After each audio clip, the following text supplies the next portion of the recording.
চট্টগ্রামের হাটহাজারীতে সুলতানা পারভিন মনি নামে এক গৃহবধূর ঝুলন্ত মরদেহ উদ্ধার করা হয়েছে। গতরাতে উদ্ধারের পর আজ দুপুরে ময়নাতদন্ত শেষে স্বজনদের কাছে হস্তান্তর করা হয়।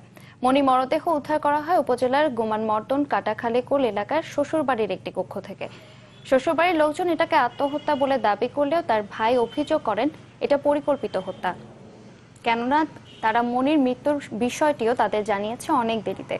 বিয়ের পর গেল প্রায় 5 বছর ধরে শ্বশুরপক্ষ বিভিন্ন অজুহাতে উপহার সামগ্রীর জন্য সুলতানার ওপর চাপ দিয়ে আসছে বলে অভিযোগ স্বজনদের। নিহত সুলতানা পারভিনের 2টি সন্তান রয়েছে। তার স্বামী খোরশেদ আলম ওমান প্রবাসী। লাশটা ঝুলন্ত অবস্থায় পাওয়া গেছে। সিঁড়িতে দাঁড়ায় ফাঁস লাগাইছে, সিঁড়ি এটা পরানো সুন্দর করে দেওয়ালের সাথে ম্যাচিং করা ছিল।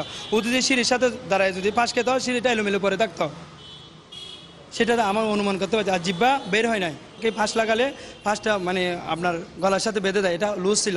আর হাতে আর পায়ের মধ্যে দাগ ছিল যথেষ্ট পরিমাণ। যে আমার বোনকে ওরা পরিকল্পিতভাবে হত্যা করছে, বুঝছেন, সেটা আমার সুষ্ঠু তদন্ত করে বিচার চাই।